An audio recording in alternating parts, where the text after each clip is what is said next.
Lors de cette cérémonie solennelle d'ouverture des assises nationales présidée par le général Abdourahmane Tchani, président du Conseil national pour la sauvegarde de la patrie, chef de l'État, l'on a enregistré plusieurs importantes allocutions. D'abord celle du gouverneur de la région de Niamey, le général de brigade Assouman Abdou Harouna, qui dans son mot de bienvenue a félicité le CNSP et le peuple nigérien pour la convocation de ces assises nationales inclusives et qui serviront à panser la plaie béante causée par plusieurs années de mauvaise gestion.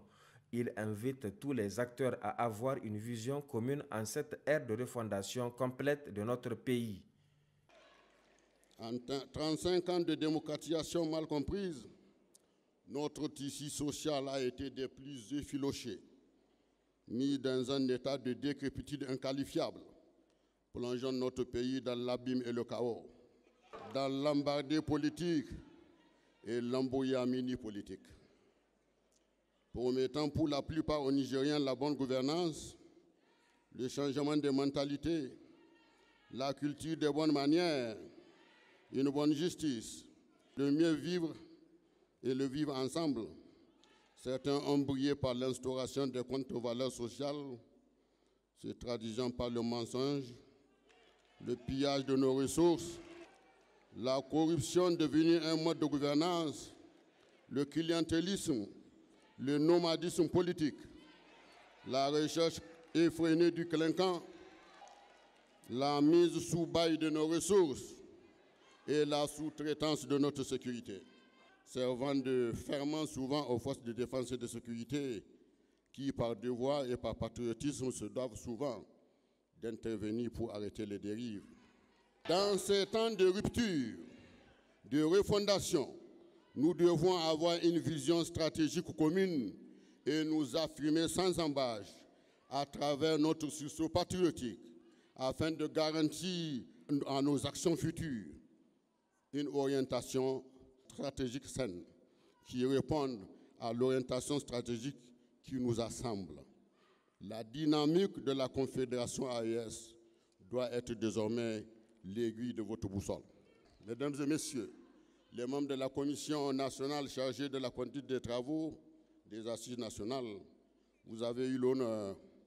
d'avoir été choisis parmi 26 millions de Nigériens pour poser les jalons d'un Niger refondé, véritablement démocratique, installé dans une paix durable, havre d'espoir, d'un développement harmonieux, un Niger où il fera bon vivre et où nos légitimes attentes seront satisfaites. Le ministre d'État, ministre de l'Intérieur, de la Sécurité publique et de l'administration du territoire, le général de brigade Mohamed Toumba a lui rappelé les principaux objectifs poursuivis à travers la convocation des présentes assises. Elles serviront désormais de boussole aux autorités pour la conduite de la transition et au-delà la destinée de tout le pays. Excellences, Monsieur le Président du Conseil national pour la sauvegarde de la patrie, chef de l'État, lors de votre message à la Nation le 2 août 2023, vous aviez solennellement annoncé votre intention de créer toutes les conditions idoines pour la tenue d'une grande concertation à l'échelle nationale afin de jeter les bases d'une nouvelle gouvernance dans notre pays, prenant en compte nos réalités sociales, économiques et culturelles, ainsi que les aspirations profondes de nos populations. Votre engagement s'est matérialisé par la signature du décret 2025-086 du 8 février 2025 portant création, mission et composition de la Commission nationale chargée de la conduite des travaux des Assises nationales. Indépendamment de toute appréciation quant à la qualité des travaux des Assises régionales, je me réjouis très sincèrement de l'enthousiasme qui a prévalu tout au long des différentes Assises régionales. Expression forte de la maturité de notre peuple, de sa farouche détermination à prendre son destin en main. L'histoire de notre pays retiendra cette étape que vous êtes en train de marquer au prix d'une résilience à toute épreuve et parfois jusqu'au sacrifice ultime.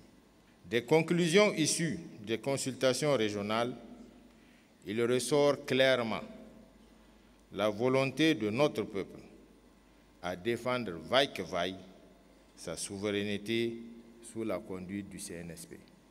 Des prestations culturelles de plusieurs artistes ont marqué la cérémonie. La cérémonie d'ouverture de ces assises nationales inclusives s'est déroulée en présence de plusieurs personnalités du pays, dont des anciens présidents de la République, d'anciens chefs d'État, d'anciens présidents de l'Assemblée nationale et d'anciens premiers ministres. Il faut préciser que juste après l'ouverture officielle, le Présidium a convoqué une séance plénière avec plusieurs points à l'ordre du jour comme la répartition des groupes, la répartition des salles de commission et la présentation du règlement intérieur des dites assises.